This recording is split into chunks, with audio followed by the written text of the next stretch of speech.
आज के लेक्चर में हम उपसर्ग के बारे में पढ़ेंगे। उपसर्ग वह होता है जिसका प्रयोग शब्द के शुरुआत में किया जाता है। तो शब्द के शुरुआत में जैसे ही उपसर्ग लगता है उसके अर्थ में परिवर्तन आ जाता है। यह परिवर्तन मित्रों 3 प्रकार का होता है। बच्चों आपको इसको डीप में समझना है क्योंकि बहुत ही महत्वपूर्ण टॉपिक है और हर परीक्षा में यहाँ से क्वेश्चन पूछे जाते हैं। तो उपसर्ग जैसे ही शब्दांश में लगेंगे उसके अर्थ में एक विशेषता आ जाएगी, या तो उसका विलोम शब्द बन जाएगा, या तो उसके अर्थ में एक गति प्रकट हो जाएगी, या तो उसके अर्थ में एक विशेष विशेषता आ जाएगी। तो इसी के बारे में हम आपको समझाएंगे कि उपसर्ग हिंदी में 13 प्रकार के उपसर्ग होते हैं मित्रों, जबकि उर्दू में 19 प्रकार के उपसर्ग होते हैं तथा संस्कृत में 22 प्रकार के उपसर्ग होते हैं। परीक्षा में कई बार पूछा गया है। तो जो हिंदी में 13 प्रकार के उपसर्ग हैं उसके बारे में आपको समझना है आज कि यह 13 प्रकार के उपसर्ग कौन है, और हमको इसको भाव के अनुसार समझना है।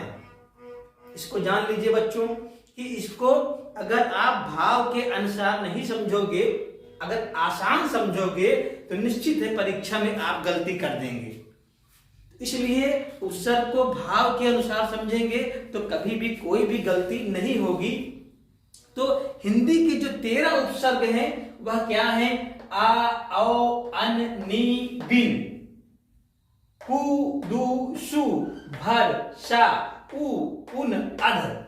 यही 13 हिंदी के उपसर्ग हैं। तो यहां से क्वेश्चन प्रायः पूछा गया है। जैसे मित्रों इसको आप कैसे याद करेंगे? आ, औ, अन, उन, ठीक है। फिर से पढ़िए आप, आ, औ, अन, नी, बिन। 3 से 4 बार इसको आप पढ़ेंगे, ऐसे पढ़ेंगे आ, औ, अन, नी, बी, आ, औ, अन, नी, बी। ये ऐसे उपसर्ग हैं जिसका भाव विलोम शब्द में आता है। जिसका भाव क्या आता है? विलोम शब्द में आता है। जिस प्रकार से जैसे आ उपसर्ग है तो इसका देखिए भाव क्या है? इसका है अचेत। जैसे जान है उसका विलोम अजान ना, मोल है उसका विलोम अनमोल, ठीक है। चेत है उसका विलोम अचेत। तो आ, औ, अन, नी और बिन, ये जो 5 उपसर्ग हैं इसका भाव क्या है? विलोम शब्द है, अर्थात अभाव, निषेध और विलोम इसमें दर्शित होगा। तो इसको आपको इसी भाव में याद करना है कि आ, औ, अन, नी और बिन, यह क्या है? इसका भाव विलोम शब्द है। चलिए अब हम आपको शुरू से स्टार्ट करते हैं और बताते हैं कि बोर्ड में मैंने क्या लिखा है। तो मित्रों उपसर्ग उस शब्दांश को कहते हैं जो किसी शब्द से पहले लगकर उसके अर्थ में परिवर्तन या विशेषता उत्पन्न कर देते हैं।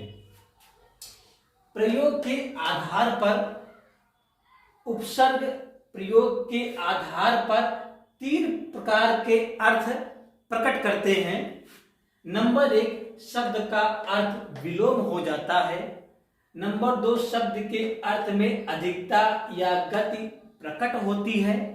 नंबर 3, शब्द के अर्थ में विशेषता आ जाती है। तो यहाँ पे मैंने उपसर्ग लिखा है, यहाँ पर इसका अर्थ और यहाँ पे इसके द्वारा निर्मित शब्दों को लिखा है। तो इसके पहले हमने आपको बताया है इसको कैसे याद करना है। आ, औ, अन, नी, बिन, 3 से 4 बार अगर आप याद करेंगे तो यहाँ जो विलोम का जो भाव है यहाँ पर इस प्रकार से जो उपसर्ग आएंगे वह आप कर लेंगे। तो आ उपसर्ग का भाव क्या है मित्रों? अभाव, निषेध या विलोम। इसके द्वारा जो शब्द निर्मित होंगे उसमें अभाव दर्शित होगा, निषेध दर्शित होगा या विलोम दर्शित होगा।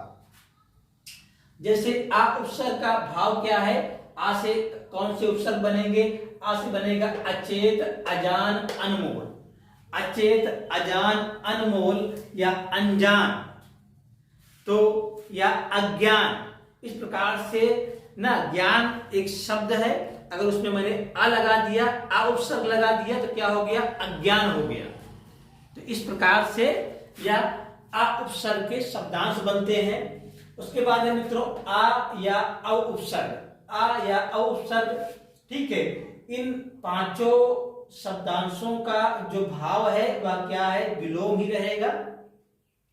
तो औ उपसर्ग कैसे बनता है, औ उपसर्ग का होता है अवसर, अवगुण, अवघट। अन उपसर्ग अर्थात से हित है, हित में मैंने अन उपसर्ग लगा दिया तो क्या हो गया, अनहित हो गया। इच्छा है उसमें मैंने अन उपसर्ग लगा दिया, अनिच्छा हो गया। पढ़ है मैंने उसमें अन उपसर्ग लगा दिया, क्या हो गया, अनपढ़ हो गया।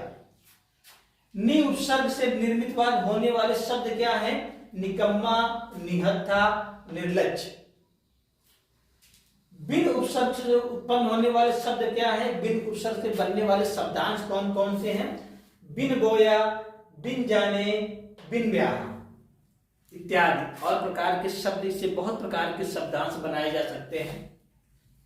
उसके बाद मित्रों कु दू, इसका भाव क्या है, कु उपसर्ग और दू उपसर्ग का इसका भाव है मित्रों कि इसमें क्या होगा, बुरा होगा, हमेशा क्या होगा, बुरा होगा, बुरा और हीन। देखो इसका और इसका दोनों का भाव क्या है, बुरा है। जैसे कु से आपका हो गया कुरूप, कु से क्या हो गया, रूप था, उसमें मैंने कु उपसर्ग लगा दिया तो क्या हो गया, कुरूप हो गया। तो कुरूप, कुपूत, कुसंगति, कुरूप, कुपूत, कुसंगति। दू उपसर्ग से इसका भाव भी क्या है, बुरा है या हीन है। इससे कौन से शब्द बनेंगे, दुबला, दुर्जन और दुनिया, दुबला, दुर्जन, दुनिया। उसके बाद में मित्रों सु उपसर्ग, सु उपसर्ग का भाव है सुंदर, सु उपसर्ग का भाव क्या है, सुंदर। इसका भाव क्या है, अर्थ क्या है, सुंदर या अच्छा। इससे जो शब्द निर्मित होंगे वह सुंदर होगा, सुयोग्य होगा, सुशील होगा या सुबुद्धि होगा। भर उपसर्ग क्या बताता है, भर उपसर्ग आपको बताता है कि पूरा या ठीक, जैसे भरपूर, भरपेट, भरसक। स उपसर्ग साथ को प्रकट करता है, साथ या सहित को, जैसे सहित, सफल, सजग। उ उपसर्ग क्या है, किसी चीज को अलग होने के भाव को प्रकट करता है, अलग या बाहर। यहां से होगा आपका उ से बनेगा चक्का है, आपने उ उपसर्ग लगा दिया क्या हो गया, उचक्का, ठीक है। निंदा है, आपने उ उपसर्ग उसमें लगा दिया तो क्या हो जाएगा, उनिंदा या उजड्ड। उन उपसर्ग से मित्रों यह भाव निकलता है कि इसमें एक कम होगा, इसमें क्या होगा, एक कम होगा। जैसे 29 क्या है, 20 से एक कम है। 39 क्या है, एक कम है। 49 क्या है, 50 से कम है। 59 इसमें क्या होगा, एक कम। इस प्रकार के शब्दांश इस उन उपसर्ग से निर्मित होते हैं। नेक्स्ट है अध उपसर्ग। अध उपसर्ग क्या करता है, इसका भाव आधा आता है, अर्थात यह आधे को दर्शित करता है। जैसे अध पका, अध मरा, ठीक। इस प्रकार से जो उपसर्ग होते हैं वह बनते हैं अध पका, अध मरा या फिर अध खिला। ऐसे शब्दांश इससे बनते हैं अध उपसर्ग से। अभी हम आपको इसको याद करने का तरीका बताएंगे, पहले आप एक बार इसको पढ़ लीजिए। इसके अलावा मित्रों जो हिंदी के 13 उपसर्ग हैं, आ, औ, अन, नि, बिन, कु, दू, शु, भर, सा, उन, उ, अध। इसके अलावा मित्रों हिंदी में संस्कृत के कुछ महत्वपूर्ण उपसर्ग भी समाहित किए गए हैं, लिए गए हैं। तो जो कुछ महत्वपूर्ण, अति महत्वपूर्ण उपसर्ग है जिसका हिंदी में प्रयोग किया जाता है, उसको मैंने यहाँ पे लिया है। और भी ऐसे उपसर्ग हैं संस्कृत के जिसका प्रयोग हिंदी में किया जाता है। जैसे संस्कृत के कुछ आवश्यक उपसर्ग जो हिंदी में लिए गए हैं, जैसे परा हो गया, प्रा हो गया, प्रति हो गया, सम हो गया। इस प्रकार से जैसे मित्रों परा है, इसका भाव क्या है, उल्टा या पीछे। जैसे पराक्रम, परास्त, परामर्श। परा उपसर्ग से क्या क्या बना है, पराक्रम, परास्त या परामर्श। प्रा उपसर्ग से क्या बनता है, जैसे चार है तो मैंने इसमें प्र उपसर्ग लगा दिया तो क्या हो गया, प्रचार हो गया, प्रख्यात हो गया या प्रकाश हो गया। प्रति उपसर्ग कैसे बनता है, तुझे इसका भाव क्या है, विरुद्ध या विरोध। जैसे कूल है तो प्रति उपसर्ग लग गया तो क्या हो गया, प्रतिकूल हो गया। ठीक है, रक्षा है प्रति उपसर्ग लग गया तो क्या हो गया, प्रति रक्षा हो गया। ठीक है, प्रत्यक्ष तो क्या है, ये सब क्या है, प्रति उपसर्ग है। उसके बाद है मित्रों अति इंपॉर्टेंट सम या सन उपसर्ग। सम या सन उपसर्ग, सम या सन उपसर्ग, इसका भाव क्या आता है मित्रों, इसका भाव आता है अच्छा। जैसे संकल्प हो गया। ठीक है, देखिए सम मा हलंत है, शन ना भी हलंत है, अर्थात आधा ना, सॉरी इसमें क्या है, ना हलंत है तो आधा ना इसको कह सकते हैं, मां हलंत है तो इसको भी आधा नाम समझेंगे। तो संकल्प, समाहित, सम उपसर्ग क्या बनेगा, समाहित, या फिर समालोचन, या फिर संतोष, या फिर संगम। तो इससे कौन से उपसर्ग बनेंगे, संगम, संतोष, समाहित, समालोचन। ठीक है, इस प्रकार से उपसर्ग यहां से बनाए जाते हैं। यहां पर परीक्षा में जो क्वेश्चन पूछा जाता है वह कैसे पूछा जाता है हम आपको बता देते हैं। ठीक है, यहां से पूछा जाएगा कि सम उपसर्ग से बना शब्द निम्न में से कौन सा है। पूछा जाएगा सम उपसर्ग से बना शब्द निम्न में से कौन सा है, और आपको ऑप्शन दे दिया गया साम्राज्य, सम्मुख, मान लीजिए दिया गया साम्राज्य, सम्मुख, सम्राट, सामग्री, सामग्री। तो आप क्या लगाएंगे सही इसमें, सम्मुख।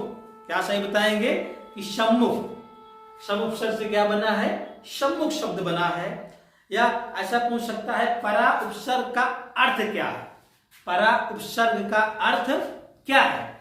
तो अगर आप इसके भावों को समझे हैं तो देखिए परा उपसर्ग का अर्थ क्या है, उल्टा।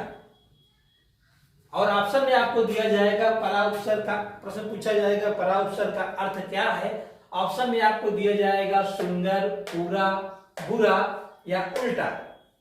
तो आप सही ऑप्शन क्या क्लिक करेंगे, उल्टा। परा उपसर्ग का अर्थ क्या है, उल्टा। चलिए अब हम इसको आपको तैयार करने का एक संक्षिप्त तरीका बता देते हैं, कैसे आप इस उपसर्ग को तैयार करेंगे हिंदी के इन 13 उपसर्गों को। तो सबसे पहले मित्रों आप क्या करेंगे, इन 5 उपसर्ग को एक साथ लर्न करेंगे। कैसे लर्न करेंगे, आ, औ, अन, नी, बिन, आ, औ, अन, नी, बिन, ये आपके हो गए। उसके बाद फिर आप तैयार करेंगे कु, दु, कु, दु, कु से बुरा, दु से भी क्या है, बुरा, कुरूप, या दु से दुष्कर, सबका भाव क्या आ रहा है, बुरा आ रहा है। तो आप क्या याद करेंगे, कु, दु। उसके बाद फिर आप याद करेंगे सु, सु से क्या भाव आ रहा, सुंदर, सु से क्या भाव आ रहा, सुंदर, सु, सा, अध, अन। कैसे याद करेंगे आप, कु, दु के बाद याद करेंगे सु, भर, सा, उ, उन, अध। एक बार में याद कर लेंगे इन उपसर्ग, इन 6 उपसर्ग एक बार में आप याद करेंगे, सु, भर, सा, उ, उन, अध, सु, भर, सा, उ, उन, अध, सु, भर, सा, उ, उन, अध। 4 से 5 बार आप पढ़ेंगे। ठीक है, सु का क्या भाव आता है, सुंदर, भर का क्या भाव आता है, भरपेट। ठीक है, तो पहले कु हो गया, कुरूप हो गया, दु हो गया ना, बुरा हो गया, कु, दु का अर्थ क्या हो गया, बुरा हो गया। कोई चीज बुरा है मित्रों, उसके बाद फिर क्या होगा, भाई बुरा है, उसके बाद क्या होगा, सुंदर आएगा, तो सुंदर हो गया। फिर क्या आएगा, सुंदर है तो क्या है, भरपूर है, भरपेट है तो भर आ जाएगा। ठीक है, जब भरपेट है, सही है, तो फिर क्या उसके बाद सा आएगा, जिसका उपसर्ग क्या है, साथ है, साथ में रहेगा। ठीक है, जब कोई भी व्यक्ति या कोई भी वस्तु हमेशा तो साथ रह नहीं सकती है, तो एक बार क्या होगी, बाद में अलग होगी, तो क्या हो गया, क्या भाव आ गया, उससे अलग आ गया। ठीक है, जब अलग होगा तो कुछ कम होगा, तो इससे क्या हो गया, एक कम, 29, 39 इस प्रकार से।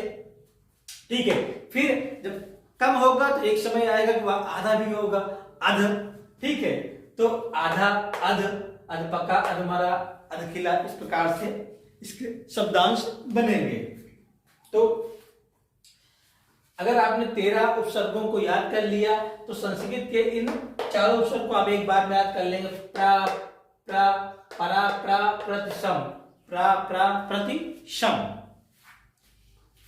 तो इस लेक्चर में बस इतना ही मित्रों, हमने आपको उपसर्ग के बारे में बता दिया है। अगर आप 1 से 2 बार यह लेक्चर सुनेंगे तो आपका यह टॉपिक तैयार हो जाएगा और यहाँ से जो भी क्वेश्चन परीक्षा में आएंगे आप गलत कभी नहीं करेंगे और यहाँ से उपसर्ग से बनने वाले प्रश्नों को आप सरलता से हल करके आएंगे परीक्षा हाल में। इसके अगले लेक्चर में मित्रों हम आपको प्रत्यय के बारे में पढ़ाएंगे।